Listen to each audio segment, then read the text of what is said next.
ಇದರ ಜೊತೆಗೆ ಇನ್ನೊಂದು ಮೇಜರ್ ವಿಷಯ ಅಂತ ಹೇಳಿದ್ರೆ, ಇವಾಗ ಯಾರೋ ಒಬ್ಬ ವ್ಲಾಗರ್ ಅಥವಾ ಇನ್ಫ್ಲೂಯೆನ್ಸರ್ ಒಂದು ಕಾರ್ ತಗೊಂಡೆ ಅಂತ ಹೇಳ್ತಾರೆ, ಒಂದು ಮನೆ ಮಾಡಿಕೊಂಡೆ ಅಂತ ಹೇಳ್ತಾರೆ. ಆ್ಯಂಡ್ ಆಗಿದೆ ಅವ್ರ ಜೀವನದಲ್ಲಿ, ಅದು ನನಸಾಗಿದೆ. ಯೂಟ್ಯೂಬರ್ಸು, ಇನ್ಫ್ಲೂಯೆನ್ಸರ್ಸು ತುಂಬ ಜನ. ಬಟ್ ಅದು ಇಂಪ್ಯಾಕ್ಟ್ ಪಾಸಿಟಿವ್ ಮಾಡುತ್ತೆ, ಅದ್ರ ಜೊತೆಗೆ ನೆಗೆಟಿವ್ ಮಾಡುತ್ತೆ. ಇನ್ಸ್ಟೆಂಟ್ ಫೇಮ್ ಬೇಕು, ಇನ್ಸ್ಟೆಂಟ್ ಆಗಿ ನನಗೆ ಲೂಸ್ ಸಿಗಬೇಕು, ಇನ್ಸ್ಟೆಂಟ್ ಬ್ರ್ಯಾಂಡಿಂಗ್ ಬೇಕು, ನನಗೆ ಕೊಲಾಬ್ರೇಷನ್ ಬೇಕು ಅಂತ ಒದ್ದಾಡ್ಬಿಡ್ತಾರೆ ಜನ. ಬಟ್ ಹೆಂಗೆ ಇದನ್ನು ಅರ್ಥ ಮಾಡ್ಕೊಳ್ಳೋದು? ಬಿಕಾಸ್ ಫಂಡಾ ಹುಡುಗಿ ಶುರುವಾಗಿ 4 ವರ್ಷ ಆಗಿದೆ. ದೆನ್ ಇವಾಗ ಅದೊಂದು ಜನರನ್ನ, ಅಂದರೆ ಎವ್ರಿ ಡೇ ಫಂಡಾ ಹುಡುಗಿ ನೋಡಬೇಕು ಅಂತ ಅನ್ಸುತ್ತೆ, ಏನೋ ಹೊಸ ತಿಳ್ಕೊಬೇಕು ಅಂತ ಅನ್ಸುತ್ತೆ. But journey is long. 4 ವರ್ಷ ಅದಕ್ಕೆ ಶ್ರಮ ಹಾಕಿದ್ದೀರಾ. ಬಟ್ ಈಗಿನ ಜನ್ರೇಷನ್ ಹೇಗಿದೆ ಅಂದರೆ, ಇನ್ಸ್ಟೆಂಟ್ ನಾಳೆ ಬೆಳಗ್ಗೆ ನಾನು ಒಂದು ಆಡಿ ಕಾರ್ ಬುಕ್ ಮಾಡಬೇಕು, ಇವತ್ತೊಂದು ಕ್ರಿಯೇಟ್ ಮಾಡಿದೆ ನಾನು ಕಾಂಟೆಂಟ್, ನಾಳೆ ಬೆಳಗ್ಗೆ ಒಂದು ಬಿಲ್ಡಿಂಗ್ ಪರ್ಚೇಸ್ ಮಾಡಬೇಕು ಅಂತ. ಹೌದೌದು. I think that's a biggest misconception. ಯಾರು ಕಾಂಟೆಂಟ್ ಕ್ರಿಯೇಷನ್ ಆಚೆ ಇದಾರಲ್ಲ, they think content creators are making easy money. But actually ಯಾರು ಮನಿ ಮಾಡ್ತಾ ಇದ್ದಾರೆ, they have come a very long journey. And ನಾನು ಮೊನ್ನೆ ಯಾವುದೋ ಒಂದು ತುಂಬ ಇಂಟ್ರೆಸ್ಟಿಂಗ್ ಆರ್ಟಿಕಲ್ ಓದ್ತಾ ಇದ್ದೆ, that only top 1% are actually making money. Correct.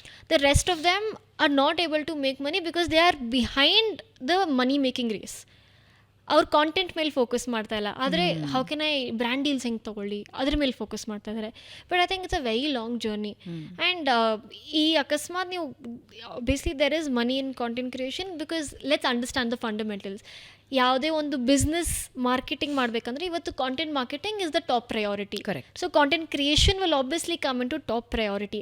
And when it comes to again like brand ವೈಸ್ನು, e commerce spends a lot of money. FMCG sector ಅಥವಾ ಇವಾಗ ಟೆಕ್ಕಲ್ಲಿ ಜಾಸ್ತಿ ದುಡ್ಡನ್ನ ಇದನ್ನು ಮಾಡ್ತಾರೆ. Even according to the government survey, e commerce and tech were the highest paying to the creators.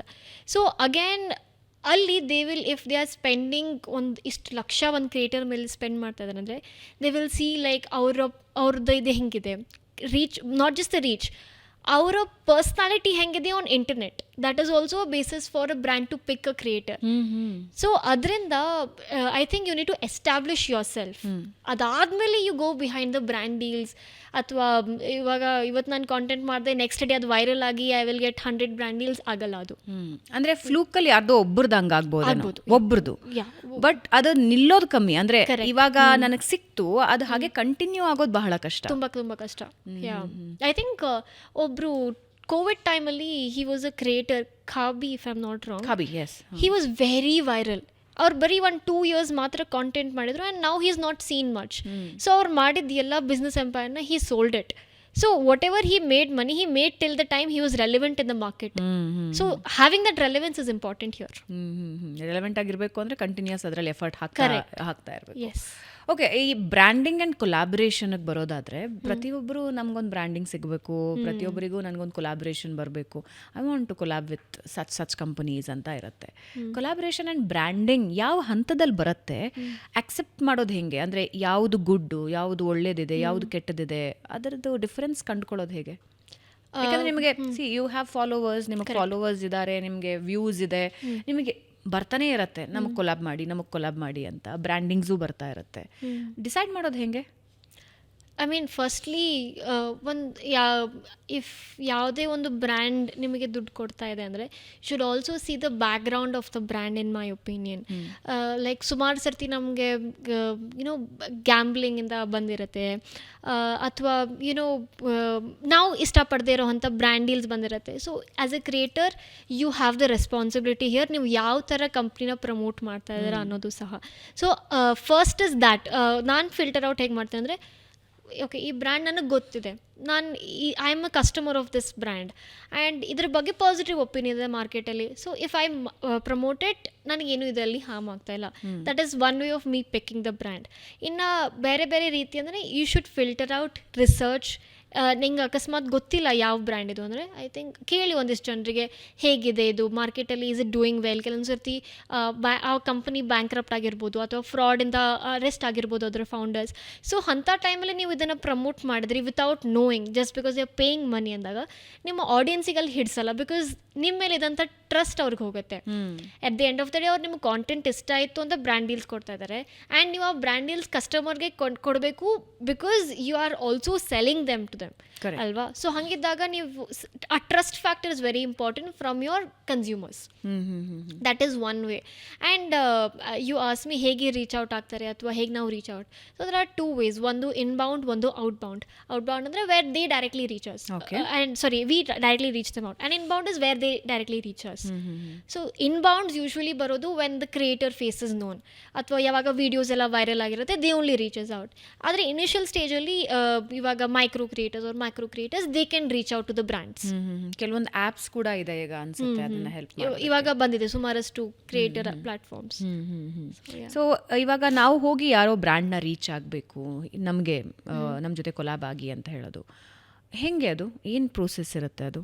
Firstly ಇದರ್ ನೀವು ಡೈರೆಕ್ಟಾಗಿ ಅವರ ಸೋಷಿಯಲ್ ಮೀಡಿಯಲ್ಲಿ you can reach out, or mail is the best way actually, because it is a very professionally structured way that ನೀವು serious ಇದ್ದೀರಾ and ನೀವು content ಮಾಡಬಹುದು ಅಂತ.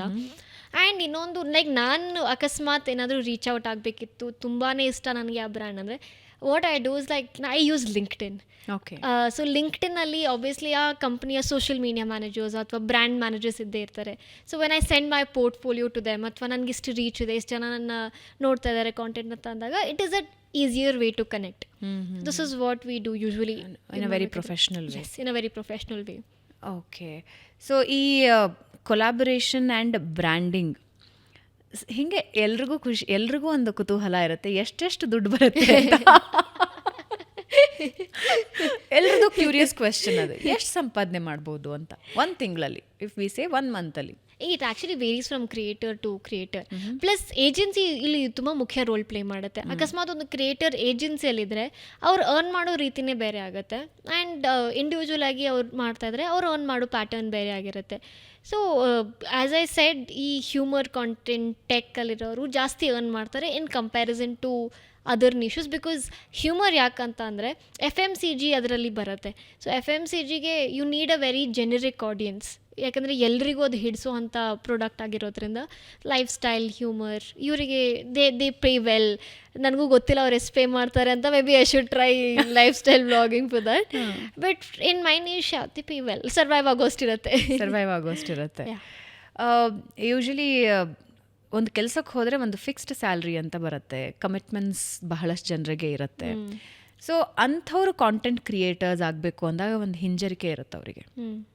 I need certain amount of money for every month expenditure R my responsibilities. ಒಂದು ಜವಾಬ್ದಾರಿ ಇರುತ್ತೆ ನನಗೆ, ಅದನ್ನು ತೀರಿಸಬೇಕು ಅಂದರೆ ತಿಂಗಳ ಸಂಬಳ.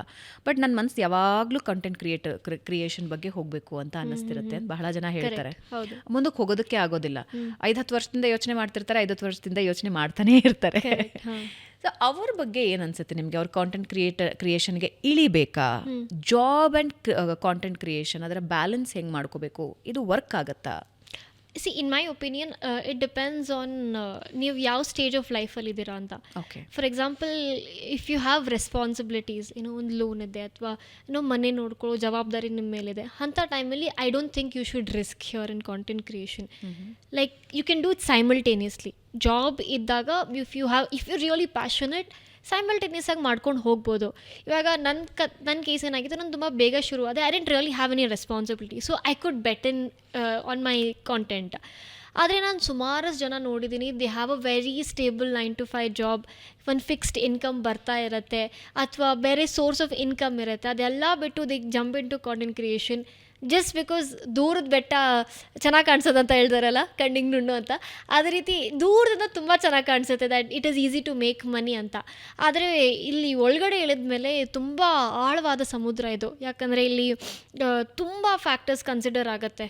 ಆ್ಯಂಡ್ ಆ ಟೈಮಲ್ಲಿ you may not be able to monetize ತುಂಬ ಬೇಗ. ಅಂಥ ಟೈಮಲ್ಲಿ I don't say you should risk it, do it simultaneously.